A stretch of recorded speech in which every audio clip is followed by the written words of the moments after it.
Hey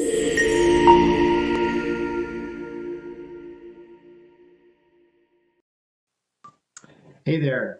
Just wanted to do part 2 of the screen grab, where I'm not just taking some simple text and transcribing it, but actually adding another component to it where I'm analyzing some data. And so a lot of times, you see something on your screen, some numbers in a table, like in PDF. Even a video, you can pause it and you'll see numbers. You can take a screen grab of that and actually do some data analysis. So that's what I'm going to show you right now. So here I have the Q3 third quarter Apple 10Q statement. So just it's public data, and it's fun to take a look at. So I'm just going to do the screen grab, which is double tap option, and then I'm going to take a grab right here of this. It looks like revenue by by device. Some interesting information here. So it's adding it to a new chat. So what I'm going to do first, though, so it would be very easy to just say do some analysis of this data, but I'm going to convert this data to a CSV. That's a comma separated value file. It's very much like an Excel file. So I do that because it allows us to look at the raw data. And you can see here there's a 3 months ended column and a 9 months ended column. And that's a little bit complex to just, in my experience, to just convert directly to a question. So I like to take this image and convert it into tabular structured data. So I'm just going to say convert the revenue amounts and device to a CSV. I don't know, that's maybe not descriptive enough, but let's just see. So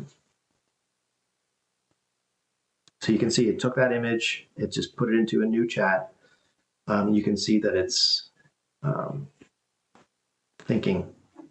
That's the great thing about Claude, is it takes a moment to quote unquote think. It sort of breaks down the prompt into a number of steps that it can then follow. So you can see it's creating the CSV. There we go. So I have, I can open this on my desktop, but we're just going to view it right here in the side panel. So, yep, it looks like it just decided to break those columns into 2 separate columns. And now we can run analysis directly on it. So I'm going to say create interactive charts for the most interesting aspects of this data in the CSV. So now, you've heard of the term vibe coding.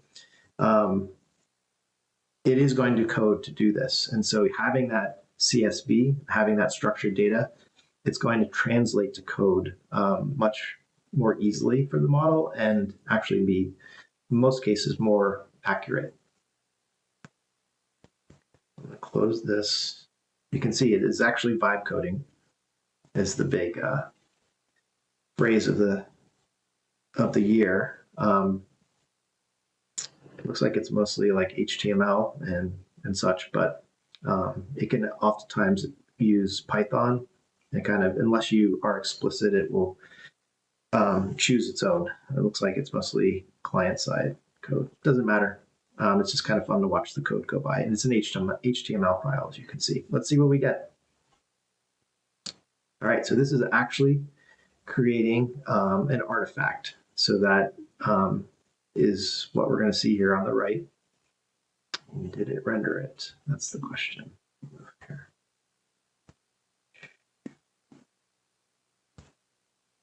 It's not rendering.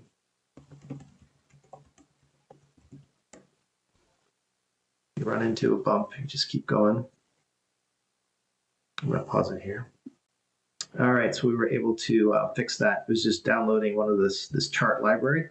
You can see we have an interactive chart based on that data. So for interactive charts, key metric cards, color-coded insights, and then the hover tooltips, as you can see here, the tooltips. So that's just based on that CSV and the screenshot that we took. So you definitely want to double check that the numbers are right. Usually it's the not the numbers that are incorrect, but the way that it groups the information, making sure the columns are matching up with the rows. And again, that's what that CSV, going back and reviewing that CSV, if that looks good, then most often the charts that it creates are also good. So hope you enjoy and find it useful. Thanks a lot.